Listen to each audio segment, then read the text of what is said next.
Hello, this is Hey Echo there, Chernik. how are ya? How are you doing? Good. This is good. This is Echo Chernik. You are listening to the sultry sounds of the professional artist on UPRN Public Radio 1077. I'm with Bob Eggleton. Bob, say hi. How you doing, everybody? It's good to be here. And if you want to see our smiling faces, make sure you go over to YouTube and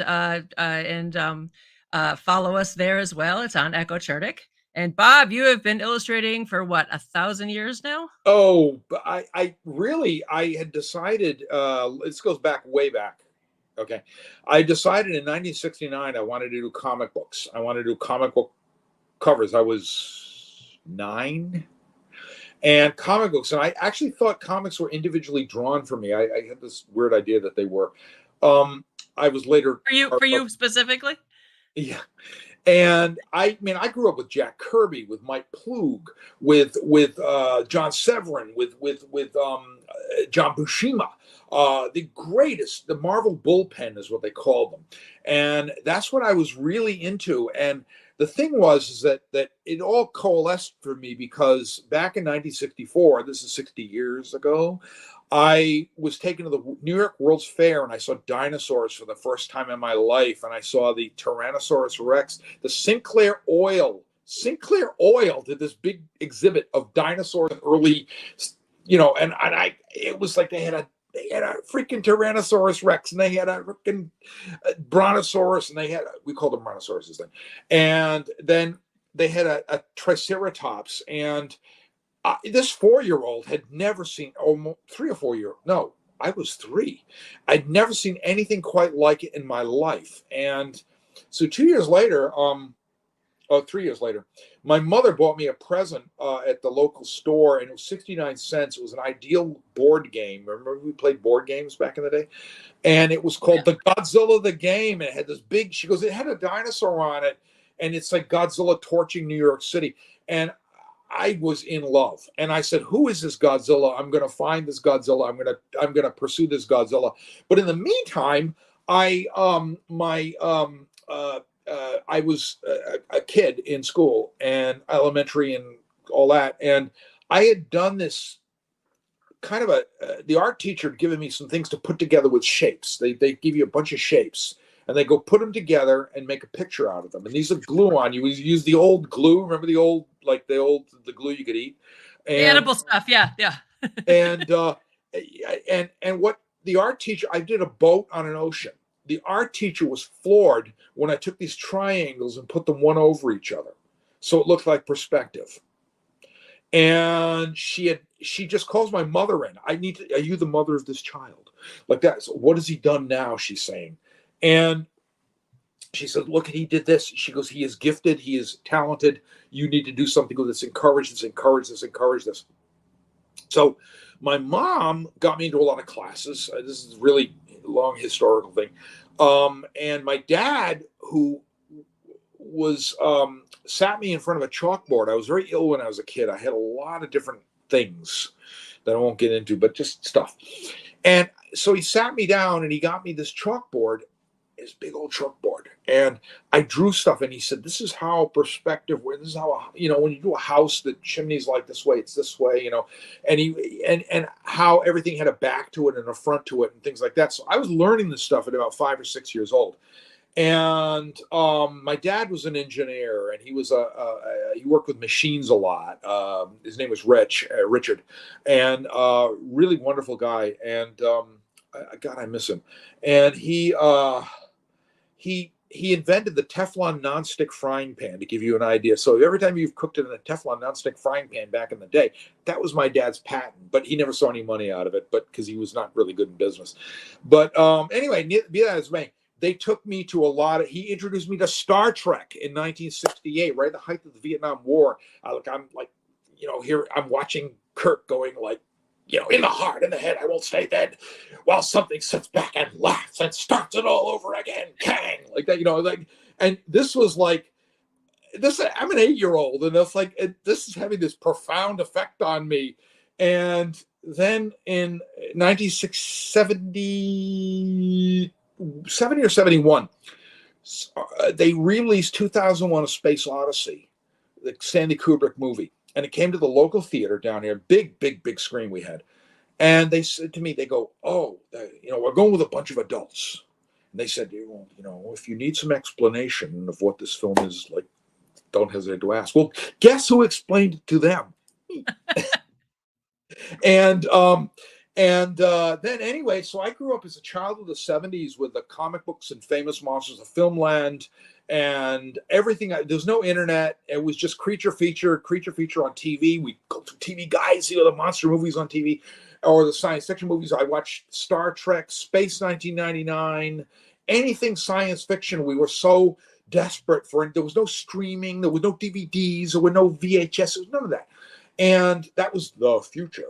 And anyway, so what I had realized was, I realized as I got into this, I'm going like, this is going to be this thing in my life. This is going to be really important. And I was drawing the stuff too at the same time. And so anyway, in high school, they were saying, oh, art will never get you anywhere. You won't get anywhere with art. Art is like 95% unemployed. Blah, blah, blah, blah. I was like, well, I can't think of anything else I want to do. And I was this dweeby kid. Really dweeby kid. And I had so much fun doing art related projects in high school. And everybody knew me for it. And everybody thought, you must have been really unpopular in high school. No, I wasn't. I just checked my yearbook. There's a picture of me 8 times in there, including voting most artistic in my class.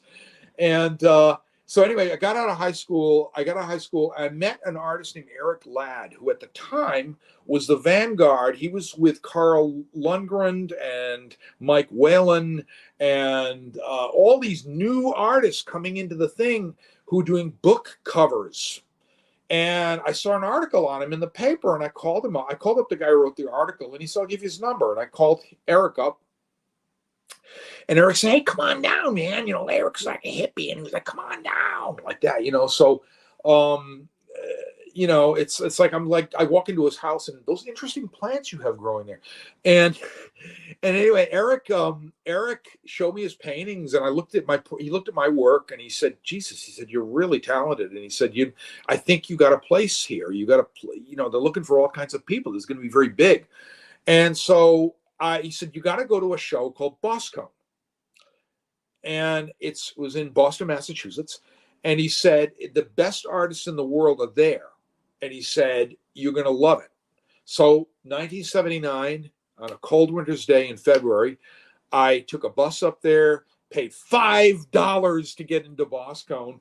And I walk in, the first thing I see is Michael Whalen's White Dragon painting. Oh, I love that one. In the flesh. Oh. And I was like that. And the next year, they'd advertised there was a Worldcon coming in 1980 at Boston. What the hell's a Worldcon? Oh, cool. And this was back in the day when there was no internet. So we got progress reports. So I paid $20 for art space in the Worldcon, $20 for a membership. Think about this. And I had a job. I'd worked at Toys R Us at one point. I mean, that's pretty, I worked around toys. Cool. And so I paid for a membership with that. And then I had gone up to see, I got a bunch of my friends together, and I said, let's share a hotel room. The hotel room in downtown Boston was a heartbreaking $29 a night. And the convention rate. So we had 6 guys in there. So some people slept on the floor, some people slept on the bed. And so I brought my art over, put it in the art show. I made $300 in the art show, and I spent an entire, including food, $175 for 5 days at a World Science Fiction Convention. Wow. And it gets even better because I won Best Amateur Artist in the show in both divisions. And I got to meet Don Mates and Kelly Freas and Mike Whalen and Rick Sternbach. And well, you're hooked. Yeah. I was like, okay, we're going like that, and I started getting into this whole thing. And at the time in 1981, this is a really brief history of my life here. 1981, I got a job. Walked in 11% unemployment in Rhode Island. I walked right into an art supply store called Oaks on the Hill, and I overheard them saying that somebody just quit. They needed a new person, and they were watching me buying stuff and helping me like recommend brushes to like an art student. It's an old art store that went back decades, back to the 40s. So it smelled like sawdust. It smelled like old wood, and Best kind. they had all kinds of old stuff in there. And the guy just comes over and he said, "Do you want a job here?" And I said, "Sure," like that. So they gave me this job. They full-time benefits. I got Saturdays and weekends off. And I got a 40% discount on art supplies. And I had this supervisor named Bob, who his name was Bob too. And he comes along and he was like this. He's like, "Oh, hey, Bob, we're getting these new pens in. The Yashitomo company sent me these things. You want to, here, take them. Take these brushes, take them out. You're an artist, test them out. Get back to me. You can keep them too." So I get the best free supply of paints and art supplies because I was the testing guy. And so anyway, and then people would come in thinking art supply store, they're thinking artist supply store. And they come in saying, "Do you know any artists?" And so the staff would say, "Him." And I would get little jobs like $25, $30 for like a portrait or whatever. And then there was the teachers at RISD. They catered to the school, run School of Design. And the teachers included Chris Van Allsburg and David Macaulay and some of the great painters and artists. And they would all say to me, I get waiting on them, selling them art supplies. And they'd say, "Hey, why don't you come over to our class? We're going to have a critique." Yeah, okay. So I went over to the classes and watched, like, this is at the time a $12,000 a year school. And I went over there like for free. And I sat in on things, and that's how it all blossomed. And then eventually Oaks, it sort of petered out. The job went elsewhere. And I had a very good friend of mine say to me, "So what are you going to do? You going to go back to another job again? Or are you going to like take it and jump into the fray and do art?" So I connected to another well-known professional artist at the time in 1983. And I realized some people watching this were born in 1983. And he took me around to meet like advertising firms, and I just sit and watch how he dealt with things, and I sat in on things. And this was the days when you could call somebody up on the phone and say, "Hi, I'm such and such. Can I show you my portfolio?" And they'd say, "Yeah, sure, come right in." And then you get in, and they come in, they bring their staff in, and everybody would gush over you, and they tell you, "Oh, this is really great, blah, blah, blah." Or sometimes they tell you, "Well, they've got no use for you." And then you say goodbye. But that was because we had 12 or 15 different advertising firms in the town. And you could just go to any one of them. And then they say, "Could you do me a little spot illustration? We can't pay a lot. We get $300. That's pretty good. I'll take it." And so I did. And that started that. And then I went to a convention, and this was Boscone, and I credit them. They had the best art show. They had the best art show. They had Mike Whalen, everybody in the early 80s. It was Wonderland. And publishers would come to these conventions. This is how, little backstory, how things would go. Publishers would come to the conventions, and they would say, "We're going to have a party. We're going to have a Bain Books party, or we're going to have a Tor Books party," or whatever. And you'd go up there, and there'd be editors and art directors, and you could just talk to them.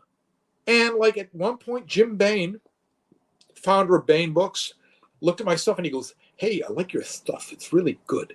Could you do book covers for me?" I'm like, "Yes." And I sent him a bunch of slides, and he bought one right off the bat for the old Dell science fiction line because he was packaging that at the time. We had what's called packagers back then. You had Byron Price Visual Publications. You had Cloverdale Press. What they do is they package things for bigger publishers, and they would just hire artists all the time. And Byron Price was a great guy that I met, and he hired me. He brought me in.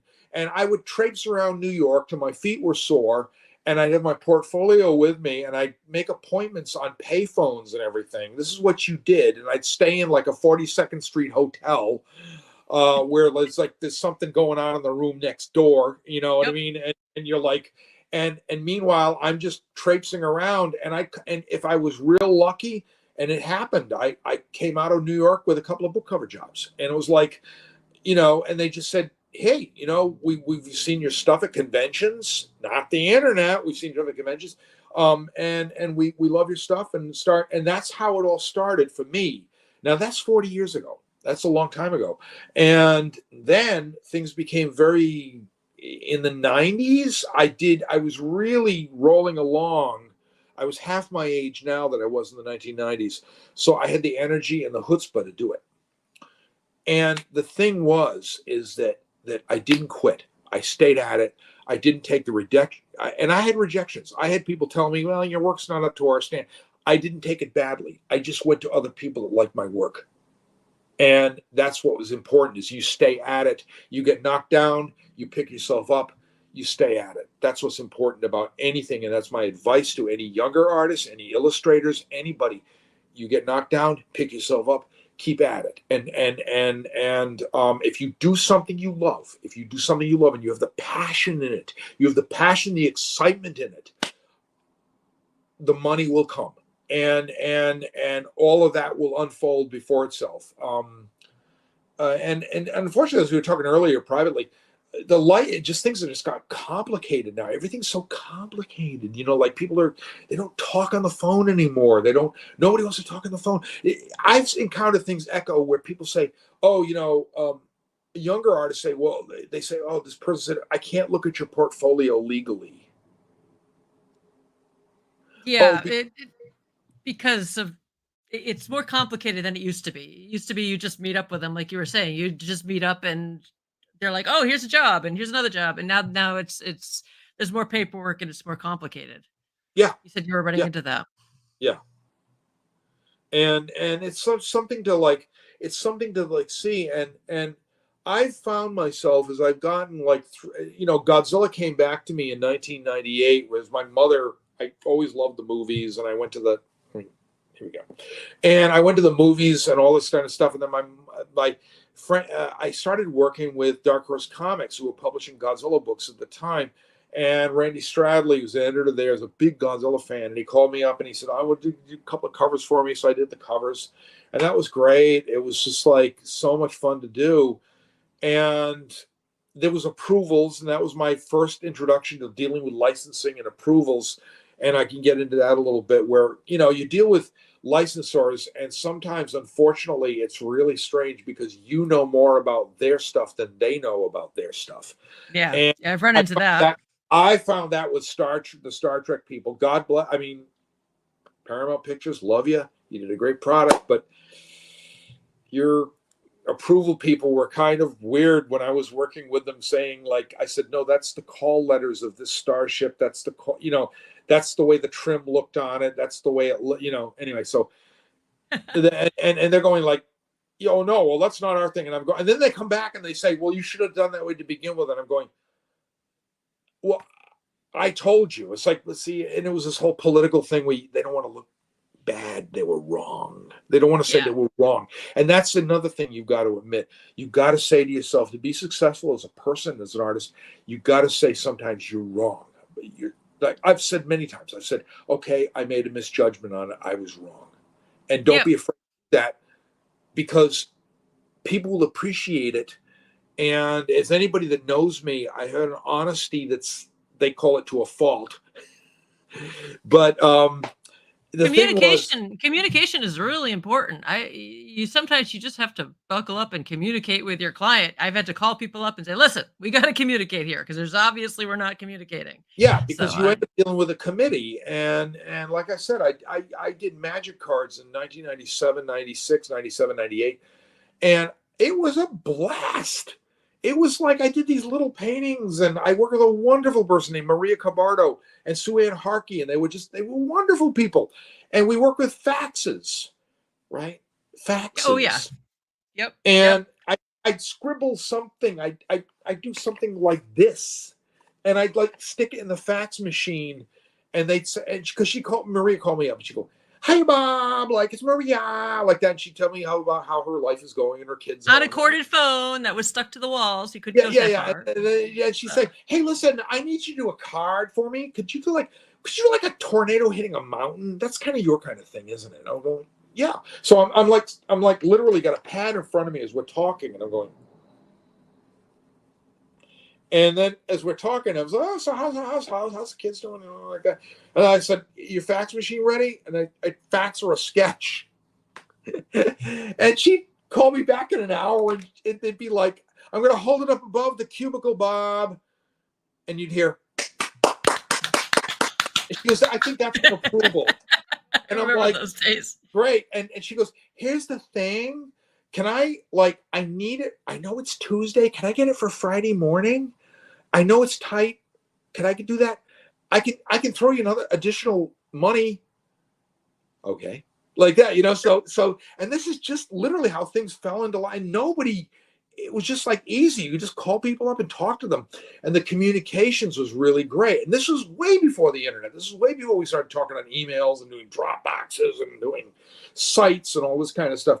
And now it's all focus groups and is Blue going to sell next year? And, this sort of thing. And that really takes the fun out of everything. And it's the whole bottom line now is selling. And back in my time, starting as an illustrator for book jackets, here's a good example. I'll pull this one right out here. This is a book called Black Ambrosia by Elizabeth Engstrom.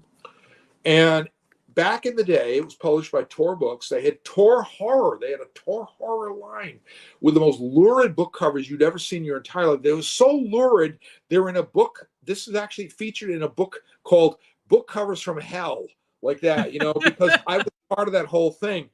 And they were, the more lurid, the more creepy, the more gutsy and bloody, the better.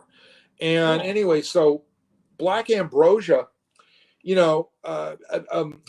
Melissa Singer calls me up and says, I'd like to get like a cane with like a demon-like lizard. What's going on there on that cover? Let's see. Describe it. It's a cane with a lizard with a demon-like lizard thing on the thing, and she's a female vampire that preys on children, and the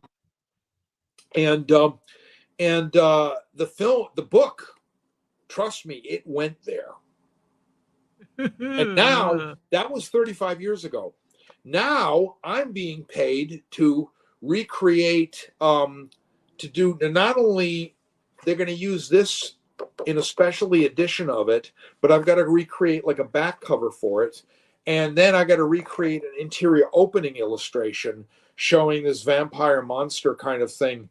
And so this is like how something comes back to me 35 years later. You still own the rights to the original painting? Did they just pay you? They just paid you for like one-time rights to use the exactly. illustration? As far as I'm concerned, they did, yeah.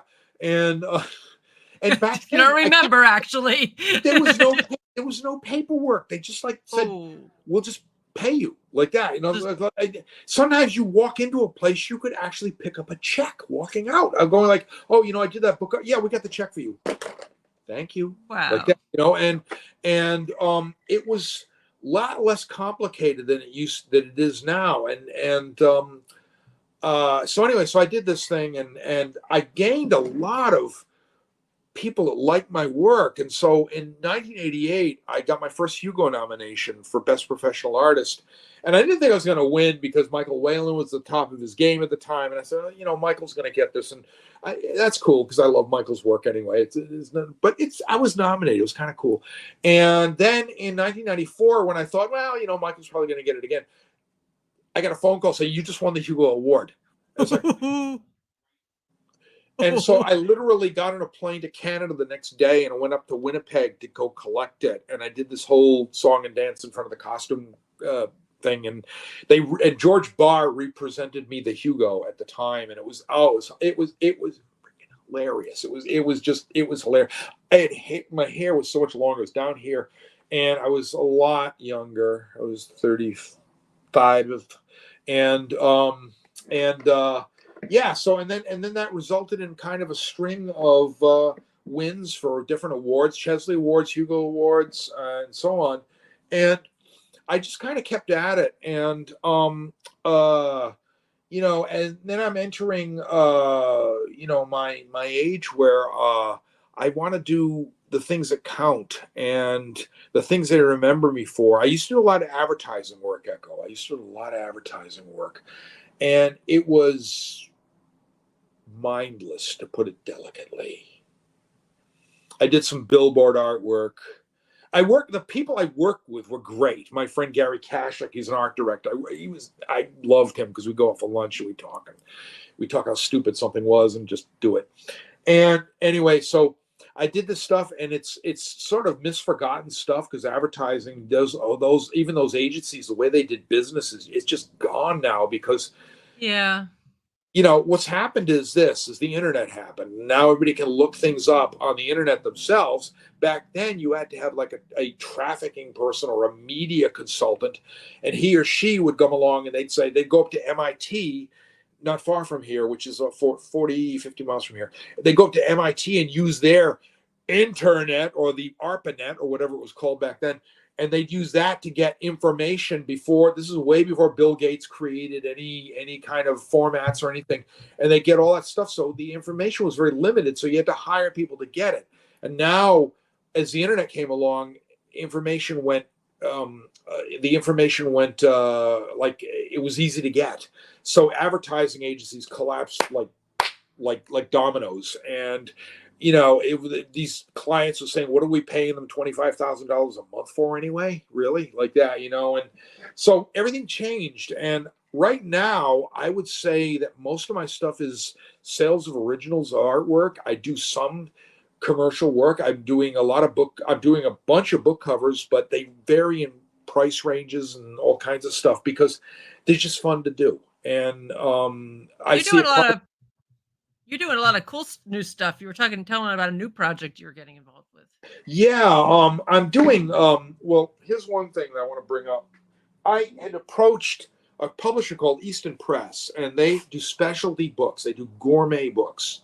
They do like books that are like the sell for $400 each.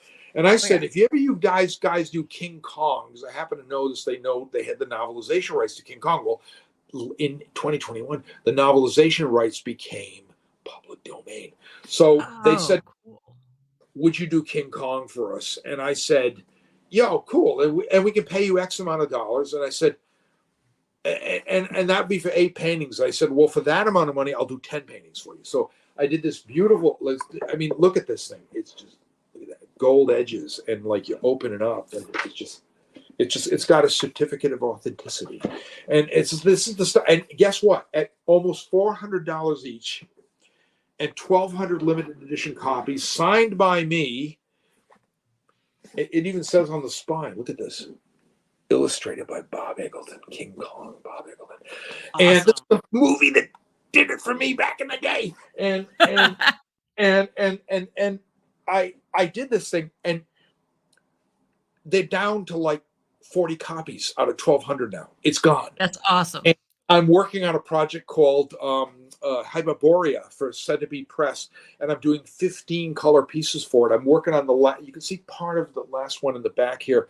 That's being worked on. I've got about 3 paintings on the easel, and I have to take them off and change them around and say, well, what am I going to work on today, Bob? What are you going to work on today, Bob?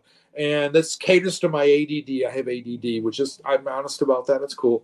And the most fun I'm having lately has been, I got involved with a project. I'm a big Star Trek fan. I'm a huge Star Trek fan. So I started watching Star Trek Picard, season 3. And I kind of fell in love with the new character, Liam Shaw, Captain Liam Shaw, played by actor Todd Stashwick.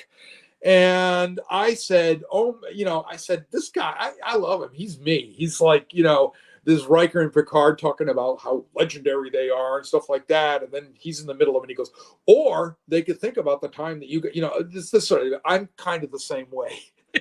And so anyway, so my wife was watching an interview with him and she goes, he's a lot like you. And she goes, you got to reach out to him. And so I found out from mutual friends that on Instagram, he had this coffee chat where he talks to his fans on Saturday mornings, and it's real fun. Anybody can do it. You can jump on there, Todd Stashwick, or T Stashwick on Instagram, And anyway, so he does his coffee chat, and he just sits and enjoys coffee, and he talks about his pets, and he talks about his kids, and he talks about his family. And I just jumped in, and he goes, Bob Eggleton, oh my God, I've been a fan of your work for years. And I was like, that's so. We hit it off, and then he's a nerd. He is like the #1 dungeon master for D&D in the universe. This guy is. He's legendary, and he's got a nerd lair where he's got a table named after him. It's a gaming table called the Stashwick. Google it.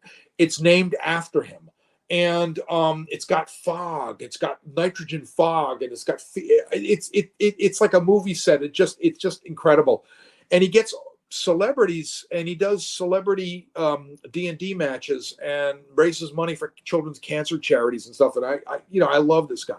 So anyway, I reached out to him and I said, you're at this convention that's done in Long Island. That's about 2 hours from me. I'm going to drive down and see you like that. So I did. And the minute, like, Bob, like that. So we hit it off like a house on fire. And he said, would you, if I was to like come up with some idea, like, would you? I said, yes.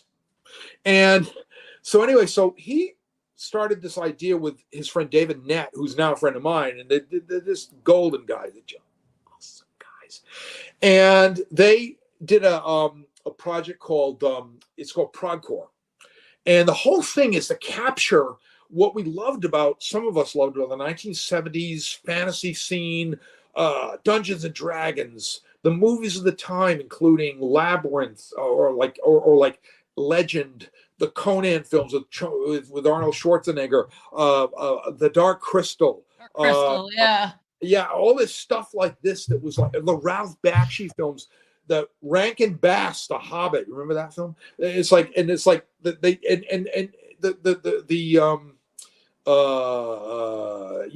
had a song back in the Rankin Bass Hobbit film called the Way of the Whip, and I'm going like, only in 1977 could we do that.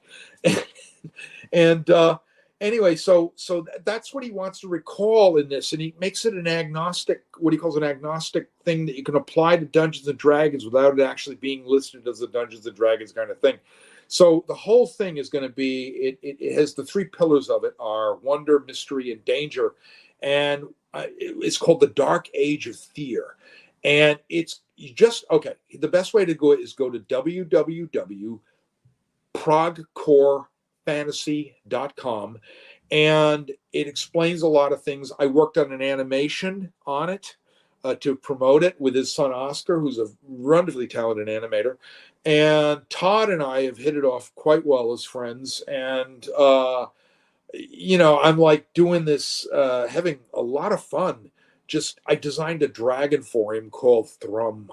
And love that name, Thrum. Yeah, Thrum. And Todd, so throaty. Todd did some poetry for it, and it just was out of this world. Like, it's just like, he wrote this thing about this little missive. It's on my Facebook page as a public post. You can go read it. And anyway, so he's doing a whole story, and he's invited Will Wheaton's involved with this. Felicia Day's involved with it. She's going to be involved with the live action play that they want to do. It's kind of a thing. And then there's going to be a soundtrack to it if they get the Kickstarter money going. There's going to be a soundtrack to it by Jeffrey Schumann, and it's going to be our inspirations are things like the group Styx and Led Zeppelin and gosh, it's going to be amazing. Yeah, and and what everybody's trying to do is what Todd wants to do, and Todd and Dave want to do, is they want to show the great things we loved about that time. It was a very simple time when things were, Dungeons and Dragons and all this stuff that was cool, and yet give it modern sensibilities in the sense like give it diversity and make it not avoid sexism and this kind of thing. And the important thing is that as Todd puts it, he said, it is old wine in a new bottle. And that is the best way to do it. And I just think that it's a great way to go. And the minute he suggested this for me, he's like, he calls me up one morning. It had to be 8:30 in the morning, and I'm getting my tea, and I'm in my robe, and the phone rings. Like, Todd Stashwick.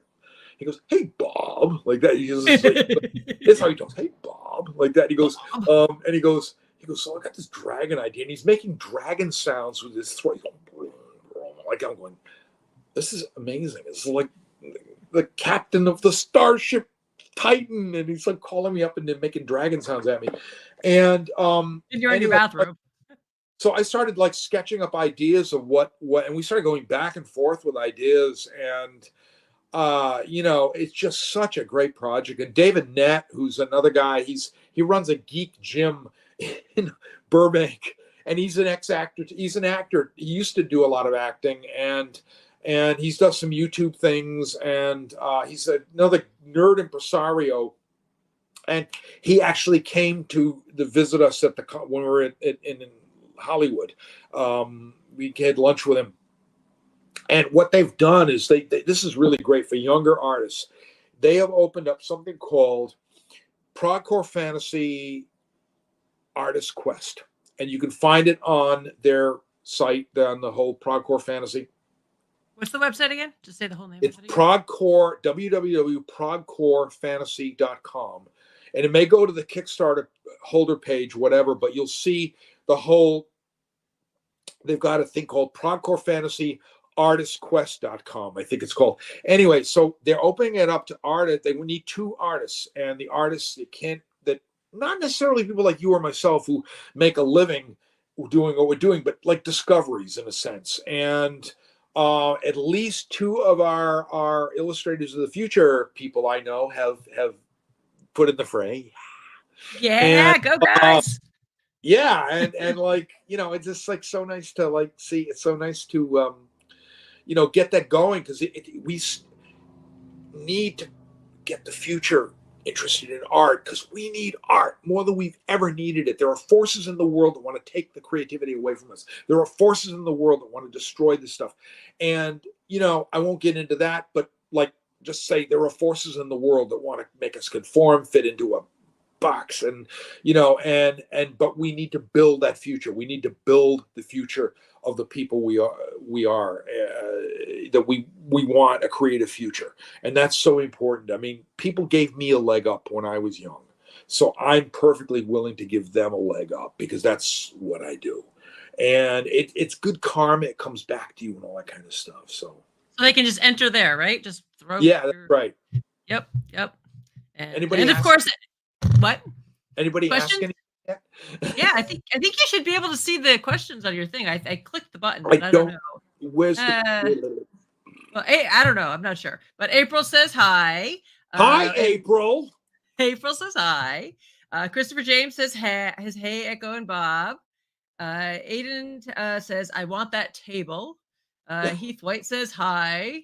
Let's see. Hi, everyone. Hi. Michelle says hi. Lots of highs. Hi. Sarah says hi. Emma says hi. Does anybody have any questions? Is the question. I have a question for you, though. So, if you want to see the table, just Google the Stashwick table. I'm sure it'll come up. And somebody had designed it in his name, and he got one. It's a $15,000 table, but it's like a little set for a fantasy movie, but it's Dungeons and Dragons, and you know, this is what's awesome. Watching him play, and then you can go on YouTube and you can watch him do the Legends of Eleonora, and Eleonora is based on a situation where a little girl, they lost of cancer, and so it's dedicated in her name. And if you see that, you can see him play. He got Jonathan Frakes to play. I mean, you know, he's getting like Will Wheaton involved with it. He's, you know, this is cool. This is all the Star Trek people are coming in, you know, and you know, that is so cool, because, you know, it's like, this is like my childhood coming back to itself, and here I am, like, you know, I'm you know, coming up on like 1968 was when I first saw Star Trek, and it's come full circle for me. And I got to work on Star Trek: The Experience. I was a concept artist. A little more background on me. I got a call out of the blue, and they said, there's no internet, out of the blue. Hi, this is Merrick Hamburg. Would you do some concept art for me for Star Trek: The Experience? I'm like, yeah, sure, like that. And this was 1996, and he drove me crazy in a nice way, but he also pushed me to be more creative. And I did a Klingon planet when you went into the ride themed kind of thing. So I can say that was my contribution to Star Trek. And I worked on the movie Sphere, uncredited. I designed the black hole sequence. You can see that on YouTube. The movie was a dud, but you can see it on YouTube. Jimmy Neutron Boy Genius. I designed a bunch of things in that. I designed the worm that you see at the end. I designed Poltra, the giant chicken monster. And I designed some background stuff. And then I worked on the Ant Bully in 2006. I worked on an unproduced movie called The Seahorse. And I did the concept art. I did some work on a movie called The Idol, directed by Norman England. And it's a short movie. You can Google that. It's called The Idol with a small I, D-L. And my recent thing in the movies was working with my friend Eric McEver, my new friend Eric McEver. Again, 37 years old, Eric McEver. He's a director. He lives in Japan and lived in Japan for 10 years, and he worked in anime. He was 13 years old when he first saw my artwork. Talk about make you feel old. And he's 37 now. And he's a director. And he calls me up in 2021. He just contacts me, goes, "Hi, I'm Eric McEver. And like, I've been a fan of your work forever. And I just did an independent film called Ike Boys. And I'd love you to do the movie poster for it. And my producer's going to talk to you about it and all that." And so I said, "Yeah, sure." So Eric and I did a Zoom session. We developed a bromance right there. It was awesome. We just hit it off. And then they said, "Yeah, sure." So I said, "Okay, great." And I came up with this. It's called Ike Boys, and it's a love letter to Japanese anime monster movies, and it's all shot in Oklahoma on a very low budget. When I say low budget, I'm not going to reveal the budget, but it's got Ben Browder, it's got Quinn Lord, it's got Billy Zane, and it's got the Japanese actor Shaku in it. And so it's a marvelous movie with special effects, some done in Japan, some animation done in Japan, but most of it shot in Oklahoma. And it's playing, it opened just this weekend in Tokyo at the IMAX with my poster.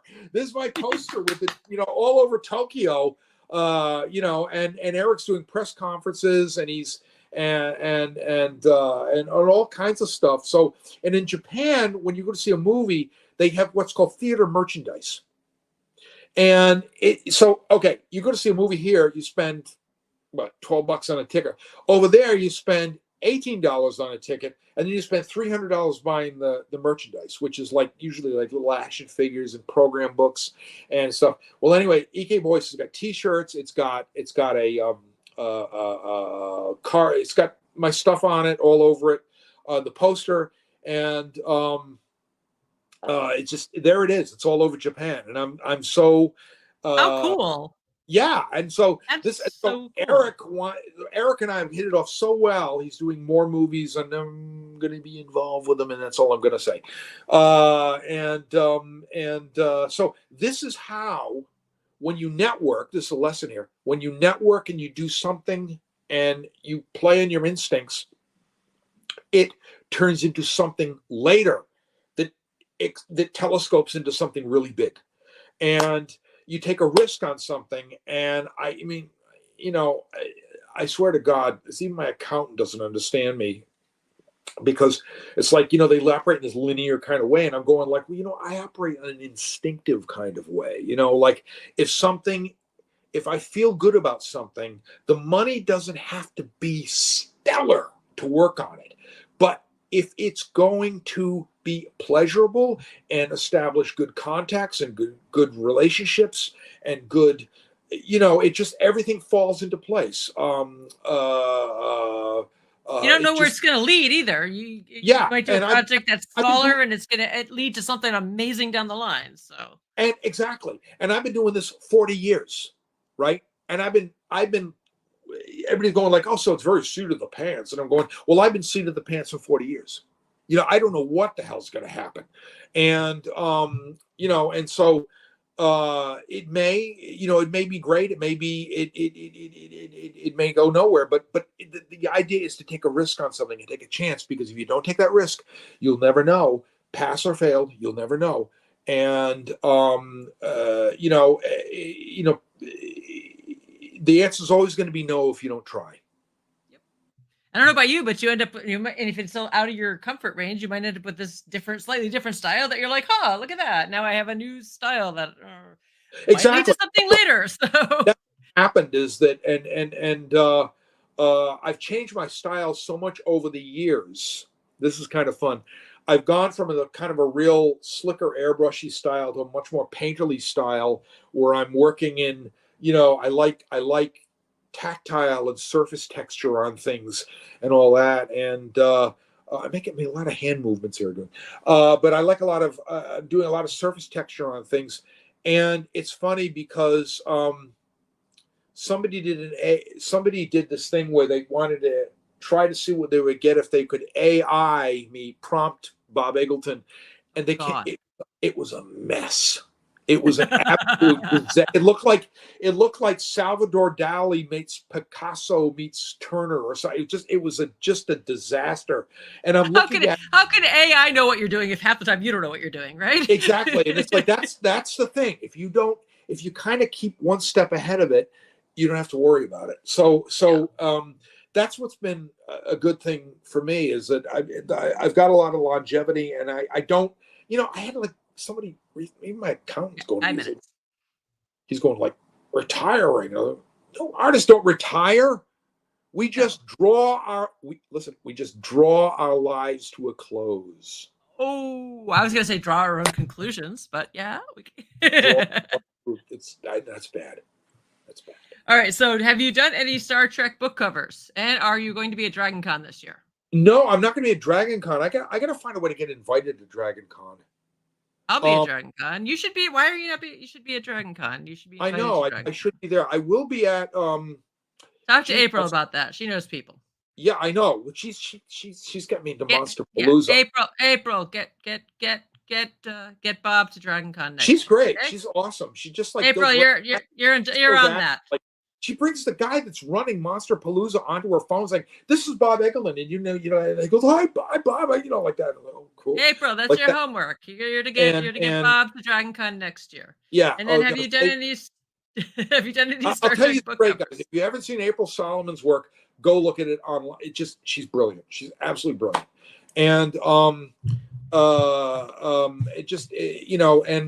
yeah. So it's been. I have not done Star Trek book covers. I have not. I did a magazine cover a long time ago, and I did a bunch of these things called Star Trek plates when they did these collector plates things. And it's real interesting. I go back to the 90s and with the Star Trek merchandising, but I always it's always going to be in my heart because that's what got me into science fiction, and it got me the way I think is the original Star Trek series, like just Kirk and Spock and the way they logically, Spock would do something logical, like that, and like the Ultimate Computer, what a great episode. Go, if you haven't seen it, go see it. It predicted AI in 1967. Go see it. It's awesome. And yeah, so it's just like something that is passion. If you do something and you put your passion into it, you do something amazing and incredible, all the good things will follow. And I really believe that if you put your heart and soul into it, you put a lot of energy into it, you put a lot of time and a lot of your passion. Like, it's like sex. It's like you just go at it and you just give it all you've got. And it's pass or it's if you don't, it's going to be no. And life is about risks, and if you don't take those risks, you don't know what's going to happen. And I met so many wonderful people in this business, and actors and artists and writers, and they've all done the same thing. They've taken risks, and that's what and the other thing is you got to surround yourself with a community of people who encourage what you do. It's like a little, get people around you that are your tribe. Be in the tribe. There's no room for the negatives and the doubters. Be in the tribe, and everybody will help everybody else out, and that's what's important. Well, I expect when you're like 150 years old, they're gonna find you fossilized in your studio with like a dinosaur in one hand and brushes in the other hand, all like still trying to paint. So, Oh yeah, it's you like, know, yeah, you speaking got of all kinds of dinosaur, toys in yeah, your yeah. Yeah, yeah, I've got or the like octopus. You got like lots of toys in your studio oh yeah, there. I've got like a woolly, let's say a woolly mammoth, You got a woolly mammoth there. You got and dinosaurs and and, brushes and and octopus. yeah. You're gonna be And a painting until you're. coelacanth. How many people I have a get. coelacanth in their studio? I It's do like not have a coelacanth in you my don't have a studio. coelacanth. And there's plenty of Godzillas. There's too many. You can sort of get an idea what's going on in the baground there. I got fossilized ferns. Oh, that's awesome. That's awesome. I got fossilized mosasaur teeth because they look like Oh, dragons. ooh, that's cool. So, well, we're about done. So, do you have anything else you want to, any URLs or anything you want to pitch? No, just www.progcorefantasy.com. It's a big project I'm involved with. I think it's gonna be great. I'm on Instagram. I'm on Facebook. I'm real easy to contact and talk to. You got shows coming up you're at, or I'm you got going to be at G Fest. I'm going to be at Shore Leave, which is a Star Trek convention, and then I'm going to be at ArchCon down in St. Louis, and they're great people. And then I go to IllexCon, and that's where I'm going to see April and other people like that. And IllexCon is great fun. And then I'm going to be going to Bologna, Italy in December for a Magic the Gathering thing. And so it's all going. It's all going. It's all sort of keep traveling. I love traveling. I do too, but it's been the trouble has been like again traveling is fine. It's airports and planes are. It went from pleasure to being in a cattle car. And Yeah. the only thing, and schlepping artwork, shipping it around, and stuff like that. That's just my demon. You know what I mean? Because it's like it used to be so cheap. You could do that so cheap, and now it's like this little box here, $100 for FedEx. Are you kidding me? Like that, Yeah.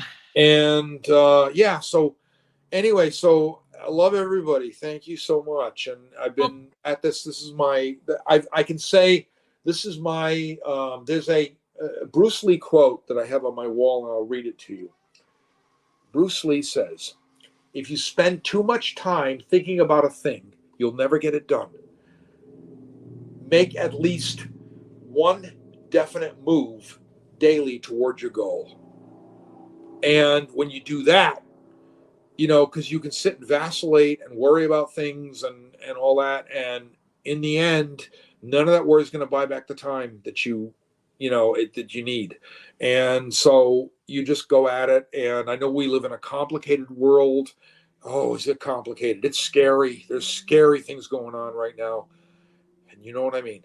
And it's scary stuff. But we got to be creative, and we got to work at it. We got to overcome this, and this is, get our passions out there, and that won't be denied. Awesome. Well, thank you. Thanks for joining us. See you later. Bye. Great time. Thank you. Bye-bye.